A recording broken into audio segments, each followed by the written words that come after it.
Hello students, welcome all. बच्चों, आज का हमारा टॉपिक है अफबाउ प्रिंसिपल।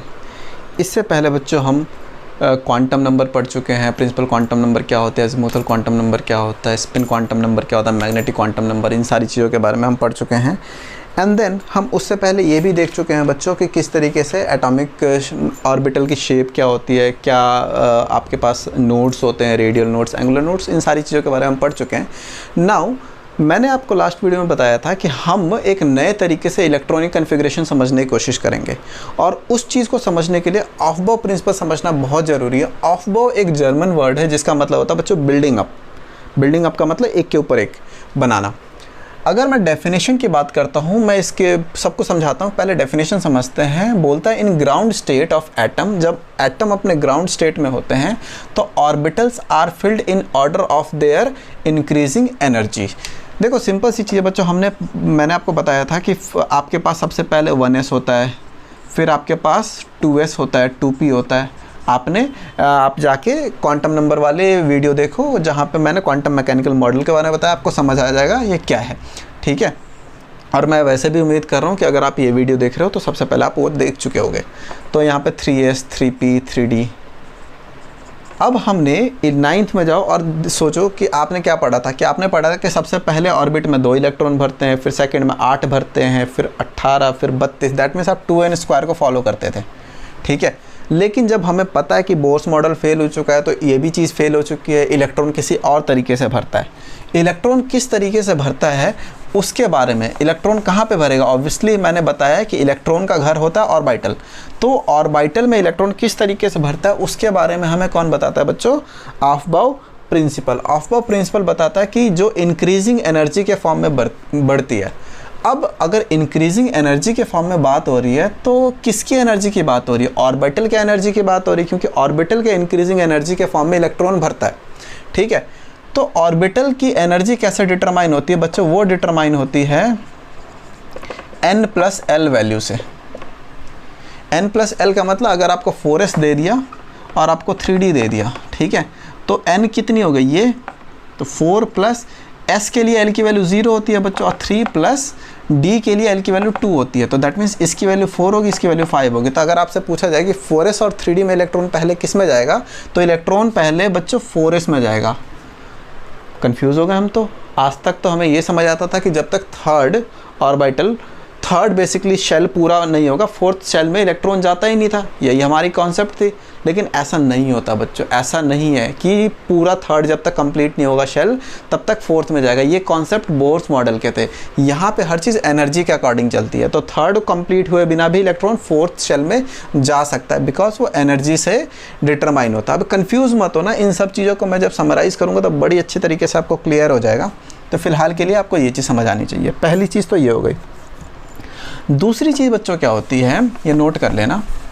ये जो भी ऑर्बिटल की एनर्जी मैंने बताई n+l, ये बच्चों मल्टी इलेक्ट्रॉनिक सिस्टम के लिए होता है। किसके लिए होता है? मल्टी इलेक्ट्रॉनिक सिस्टम के लिए। जब मैं मल्टी इलेक्ट्रॉनिक सिस्टम बोलता हूँ तो कोई भी चीज़ जो हाइड्रोजन नहीं है, हाइड्रोजन में खाली एक इलेक्ट्रॉन होता है, उसके अलावा हर चीज़ मल्टी इलेक्ट्रॉनिक है, एक से ज़्यादा कुछ भी इलेक्ट्रॉन है। तो क्वेश्चन है कि फिर हाइड्रोजन के लिए क्या होता है? तो देखो बच्चों, हाइड्रोजन में एक इलेक्ट्रॉन होता है, उसमें क्या होता है कि सिंपल एक इलेक्ट्रॉन होता है और उसके अलावा हर ऑर्बिट जो शेल होते हैं उसकी एनर्जी सेम होती है। तो अगर मैं हाइड्रोजन की बात करूँ तो 1s की एनर्जी, दैट मीन्स वहाँ पे ऑर्बिट के हिसाब से डिटरमाइन होता है। फर्स्ट ऑर्बिट के सबकी एनर्जी सेम।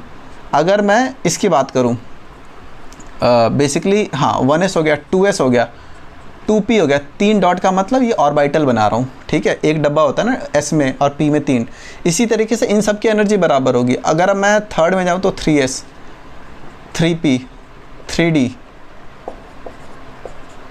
तो इन सब की एनर्जी बराबर होती है, ठीक है। क्योंकि यहाँ पे n+l का कॉन्सेप्ट नहीं लगता। यहाँ पे खाली प्रिंसिपल क्वांटम नंबर जो n की वैल्यू है उस पर डिटरमाइंड होती है कि एनर्जी क्या होगी। हम खाली हाइड्रोजन के लिए याद रखना कि n की वैल्यू पे डिटरमाइन होती है कि 1 है, तो इसका मतलब हो गया कि हाइड्रोजन के लिए 2s और 2p की एनर्जी बराबर है। और जब भी 2 ऑर्बिटल की एनर्जी बराबर होती है तो उसको बच्चों क्या बोलते हो? Degenerate, DEGENARATE, degenerate orbitals. हमेशा याद रखना, जब भी दो ऑर्बिटल्स की एनर्जी बराबर होती है उसको आप क्या बोलते हो, डीजेनरेट ऑर्बिटल्स। तो ये तो कॉन्सेप्ट हो गया सिंगल इलेक्ट्रॉन का जब हाइड्रोजन की बात है। लेकिन मैंने आपको थोड़ी देर पहले बताया कि मल्टी इलेक्ट्रॉनिक सिस्टम के लिए n+l वैल्यू पे डिटरमाइन होती है, ठीक है। तो n+l वैल्यू पे डिटरमाइन होती है, तो सिंपल सी चीज़ है कि यहाँ पे 2s और 2p की एनर्जी बराबर नहीं होगा। तो मल्टी इलेक्ट्रॉनिक सिस्टम के लिए 1s 2s से थोड़ी ज़्यादा एनर्जी होगी 2p की। थोड़ा ऊपर बना रहा हूँ मैं, क्यों? क्योंकि देखो इसके लिए n+l वैल्यू कितनी होगी, 2 + s की वैल्यू 0 होती है l की, तो 2 हो गया। लेकिन 2p के लिए 2 + 1 हो गया, तो थोड़ी एनर्जी ज़्यादा होगी। इसी तरीके से 3s से थोड़ी ज़्यादा 3p। अब 3d एंड 4s की बात करते हैं। तो 3d एंड 4s में 4s की अभी मैंने थोड़ी देर पहले बताई थी कि एनर्जी कम होती है, तो 4s बच्चों पहले आएगा और 3d बाद में आएगा, ठीक है। तो इस तरीके से करते हैं, बट ये तो बड़ा मुश्किल है इस तरीके से याद रखना। बिल्कुल भी मुश्किल नहीं है बच्चों। अब देखो एक मैं छोटा सा डायग्राम बनाता हूँ, आपको अपने आप क्लियर हो जाएगा, कुछ भी ध्यान रखने की ज़रूरत नहीं है, अपने आप ही वो चीज़ फॉलो होती है और उसी की हेल्प से आप इलेक्ट्रॉनिक कन्फिग्रेशन भी लिखते हो। ये चीज़ नोट कर लेना। अब अगर ऑफबर्ग प्रिंसिपल के अकॉर्डिंग मेरे को पता है कि मल्टी इलेक्ट्रॉनिक सिस्टम के लिए बात कर रहा हूँ, तो एनर्जी की अगर मेरे को बात करनी है और मेरे को भरना है, मेरे को पता करना है कि इलेक्ट्रॉनिक कन्फिग्रेशन सोडियम का लिख के दिखाओ ऑफबर्ग प्रिंसिपल के अकॉर्डिंग। कैसे लिखते हैं समझते हैं। देखो फर्स्ट ऑर्बिट में 1s, सेकंड में 2s 2p, थर्ड में 3s 3p 3d, फोर्थ में 4s 4p 4d 4f, 5s 5p 5d 5f। g इसलिए नहीं बनाया बच्चों क्योंकि अगर आपने पीरियोडिक टेबल देखा होगा ना, तो पीरियोडिक टेबल में कितने ब्लॉक एलिमेंट पढ़े आपने, s p d f, है ना, आपने कितने एलिमेंट पढ़े हैं। अगर आप पीरियोडिक टेबल आपने कभी भी देखा होगा तो आप उसमें जाके देखना कि या तो s ब्लॉक एलिमेंट होता है, या p ब्लॉक एलिमेंट होता है, या d ब्लॉक एलिमेंट होता है, या f ब्लॉक एलिमेंट होता है। तो आज तक हमें कोई भी ऐसा एलिमेंट नहीं मिला है जहाँ पे g ऑर्बिटल की जरूरत पड़े। इतना बड़ा कोई एटम ही अभी तक नहीं आया है जहाँ पे g ऑर्बिटल तक इलेक्ट्रॉन जाते हो, तो आगे बनाने का कोई मतलब नहीं है। 6s 6p 6d 6f बनाने की भी जरूरत नहीं है क्योंकि कोई भी ऐसा मिला नहीं है जिसमें 6f हो। इसका मतलब ये नहीं है कि बच्चों हो नहीं सकता। 7s 7p, ठीक है। इस तरीके से मैं बनाता हूँ। अब आपको क्या करना है, एरो इस तरीके से लगाना है जैसे मैं लगा रहा हूँ, और ये सारे कॉन्सेप्ट को अपने आप ही ध्यान रखता है कि n+l की वैल्यू किसकी ज़्यादा है। सबसे पहले इलेक्ट्रॉन किस में जाएगा, 1s में जाएगा। 1s से ज़्यादा एनर्जी होती है बच्चों 2s की, 2s से ज़्यादा एनर्जी होती है 2s के बाद देखो यहाँ पे आया, फिर यहाँ से स्टार्ट होगा, फिर यहाँ पे आ गया, फिर यहाँ से 2p की, फिर 3s। अब अपने आप देखो इलेक्ट्रॉन 3p में जा रहा है और 3p के बाद किस में जा रहा है, 4s में जा रहा है, 3d में नहीं। तो 3p के बाद 4s आएगा और उसके बाद 3d। तो ये अगर आप बना लोगे कोई मुश्किल भी नहीं है, 1s 2s 2p इस तरीके से लिख दिया और ऐसे ऐसे एरो लगा दिया, जिससे आपको पता है कि इसके बाद ये, फिर यहाँ से, फिर यहाँ से, फिर यहाँ से, और वही इंक्रीजिंग ऑर्डर है। कई बार क्या होता है बच्चों कि n+l की वैल्यू सेम आ जाती है। कैसे सेम आ सकती है मैं बताता हूँ। n+l की वैल्यू ऐसे सेम आ सकती है कि जैसे 4s की बात करो एंड 3p की बात करो। 4s में क्या होगा, 4 + 0 n+l, एंड यहाँ पे 3 + l, तो p की वैल्यू 1 होती है, तो 4 and 4 हो गया। तो जब ऐसे दोनों की एनर्जी बराबर हो जाए ना, तो इसमें इलेक्ट्रॉन पहले किस में जाता है बच्चों, जहाँ पे n की वैल्यू कम होती है।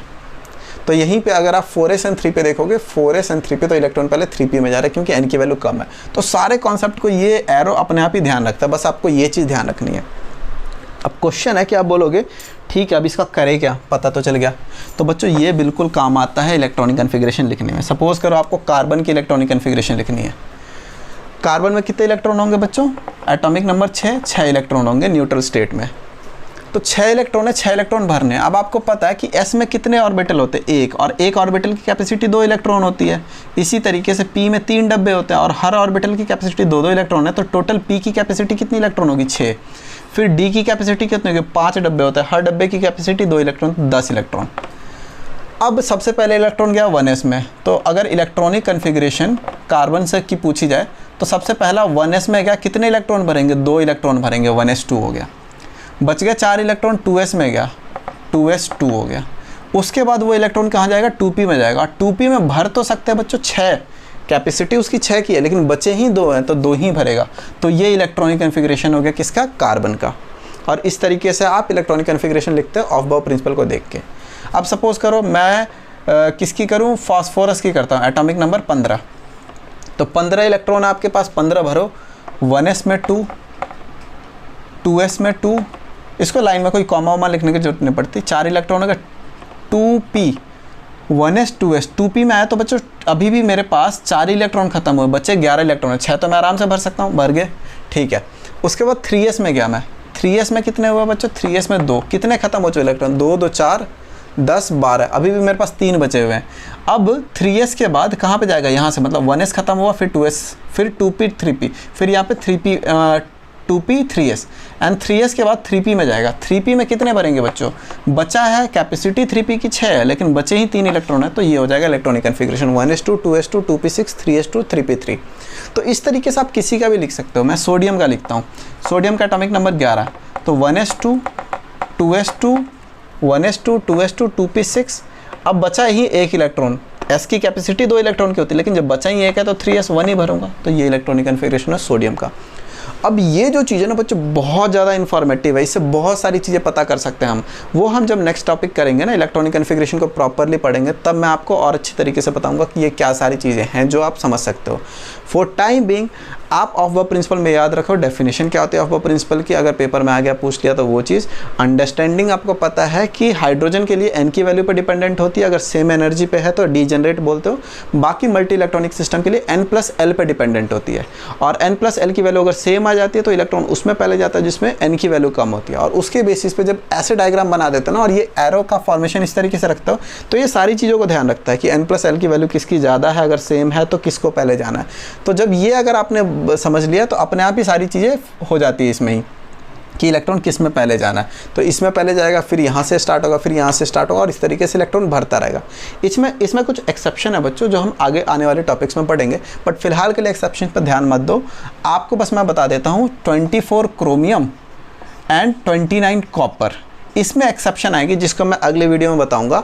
उसके अलावा 1 से लेकर 30 के बीच में सबका आप इलेक्ट्रॉनिक कन्फिग्रेशन लिखने की कोशिश करो इसकी हेल्प से, और तब आपको और ज़्यादा कॉन्फिडेंस आएगा कि ऑफ-बॉ प्रिंसिपल को यूज़ करके किस तरीके से इलेक्ट्रॉनिक कन्फिग्रेशन लिखा जा सकता है। जो नेक्स्ट वीडियो होगी बच्चों, वहाँ पे मैं इस चैप्टर को ख़त्म करूँगा, जहाँ पे मैं poly exclusion principle, hunts rule हो गया, इलेक्ट्रॉनिक कन्फिग्रेशन और stability of half filled orbital, fully filled orbital और पार्शियली फील्ड ऑर्बिटल की बात करूँगा, और उसके साथ ये वीडियो ख़त्म हो जाएगा, ये चैप्टर ख़त्म हो जाएगा। बहुत इंपॉर्टेंट चैप्टर था, काफ़ी लंबा था, इसमें एक मेजर चंक लगा टाइम का हमारा। अगले चैप्टर्स में इतना टाइम नहीं लगा क्योंकि ये बहुत इंपॉर्टेंट चैप्टर है बच्चों समझने पॉइंट ऑफ व्यू से।